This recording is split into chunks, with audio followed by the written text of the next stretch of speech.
नमस्कार मित्रांनो, आपण या व्हिडिओत पाहणार आहोत व्हॅलेंटाईन डेच्या मागे असलेल्या कथांना ऐतिहासिक आणि धार्मिक संदर्भ आहेत त्याबद्दल माहिती. सर्वात प्रसिद्ध कथा सेंट व्हॅलेंटाईन या रोमन काळातील धर्मगुरूशी संबंधित आहे.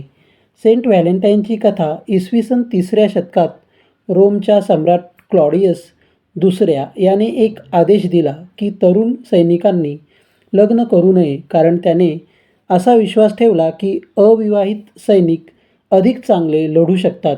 मात्र सेंट व्हॅलेंटाईन नावाच्या ख्रिश्चन धर्मगुरूने हा आदेश मान्य केला नाही आणि गुपचूप प्रेमी युगलांचे विवाह लावून दिले. जेव्हा सम्राट क्लॉडियसला याची माहिती मिळाली तेव्हा त्याने व्हॅलेंटाईनला तुरुंगात टाकले. तुरुंगात असताना व्हॅलेंटाईनला तुरुंगाधिकाऱ्याच्या अंध मुलीवर प्रेम जडले. असे म्हणतात की त्याच्या आशीर्वादाने ती बरी झाली. त्यानंतर फाशी दिल्यापूर्वी त्याने तिला एक पत्र लिहिले. त्याच्या शेवटी तुमचा व्हॅलेंटाईन असे लिहिले होते. हा दिवस 14 फेब्रुवारी होता आणि त्याच्या त्याग व प्रेमामुळे पुढे हा दिवस व्हॅलेंटाईन डे म्हणून साजरा केला जाऊ लागला. व्हॅलेंटाईन डेचा प्रसार मध्ययुगात इंग्लंड आणि फ्रान्समध्येही हा दिवस प्रेमाचा उत्सव म्हणून साजरा केला जाऊ लागला. पुढे 19व्या शतकात ग्रीटिंग कार्ड्स आणि भेटवस्तूंच्या स्वरूपात हा उत्सव अधिक व्यापारी स्वरूपाचा झाला. आज हा दिवस जगभरात प्रेम, आपुलकी आणि नातेसंबंध साजरे करण्यासाठी ओळखला जातो. ही कथा ऐतिहासिकदृष्ट्या सिद्ध नसली तरी प्रेमासाठी बलिदान देणाऱ्या सेंट व्हॅलेंटाईनची ही किंवदंती लोकांच्या हृदयात कायम आहे. व्हॅलेंटाईन डेच्या इतिहासाशी संबंधित काही वेगवेगळ्या कथा आहेत, तर त्या आपण पाहूया. व्हॅलेंटाईन नावाच्या 3 संतांची कथा. रोमन कॅथॉलिक चर्चनुसार सेंट व्हॅलेंटाईन नावाचे 3 वेगवेगळे संत होते आणि तिघांचीही प्रेमकथा आणि बलिदानाशी जोडलेली आहे. एक जण रोममधील पुजारी होता ज्याने गुपचूप विवाह लावले. दुसऱ्या इटलीच्या टेर्नीचा बिशप होता ज्याचा प्रेम आणि निष्ठ्याशी संबंध होता. तिसऱ्याबद्दल फारशी माहिती नाही आहे, पण तोही रोममध्ये शहीद झाला होता. रोमन उत्सव लुपरकॅलिया आणि व्हॅलेंटाईन डे 14 फेब्रुवारीच्या आसपास रोममध्ये लुपरकॅलिया नावाचा एक प्राचीन सण साजरा केला जात असे. हा सण सुपिकता आणि प्रेमाशी संबंधित होता. या सणात पुरुष आणि स्त्रिया नावाची चिठ्ठी टाकून एकमेकांचे जोडीदार बनत. पुढे चर्चेने हा सण बंद करून त्याऐवजी सेंट व्हॅलेंटाईन डे सुरू केला, असे काही इतिहासकारांचे मत आहे.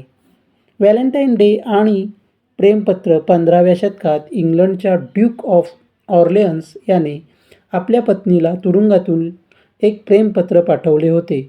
हे पत्र आजही ब्रिटिश लायब्ररीत सुरक्षित आहे.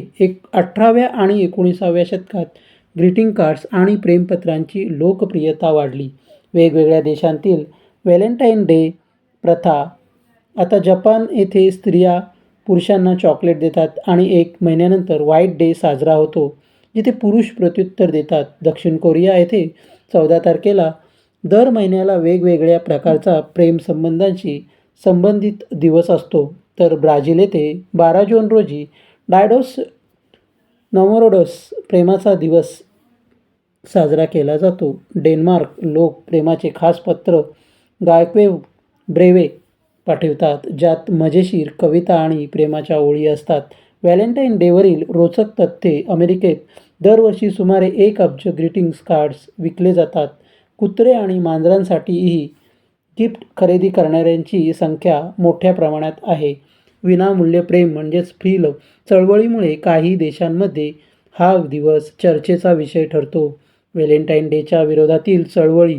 काही देशांमध्ये हा दिवस पाश्चात्य संस्कृतीचा प्रभाव म्हणून पाहिला जातो आणि विरोध केला जातो. काही ठिकाणी धार्मिक किंवा सामाजिक कारणांमुळे व्हॅलेंटाईन डेवर बंदी आहे. सिंगल्स डे आणि पर्यायी सण. चीनमध्ये 11 नोव्हेंबरला सिंगल्स डे साजरा केला जातो, जो जगातील सर्वात मोठा ऑनलाईन शॉपिंग दिवस आहे. काही लोक गॅलेंटाईन साजरा करतात, तो 13 फेब्रुवारीला, जो मैत्रीचा उत्सव मानला जातो. निष्कर्ष. आता यामध्ये आपल्याला निष्कर्ष असा आहे की व्हॅलेंटाईन डे हा केवळ प्रेमी युगलांसाठी नसून तो प्रेम, आपुलकी आणि नातेसंबंध साजरे करण्याचा दिवस आहे. इतिहासातील विविध घटनांमुळे हा दिवस अधिक रोचक आणि अर्थपूर्ण बनतो. मित्रांनो, व्हॅलेंटाईन डेविषयी दिलेली माहिती तुम्हाला कशी वाटली? आवडल्यास व्हिडिओला लाईक करा आणि मित्रमैत्रिणींसोबत व्हिडिओला शेअर करा आणि चॅनलवर नवीन असल्यास चॅनलला सबस्क्राईब करायला विसरू नका. धन्यवाद.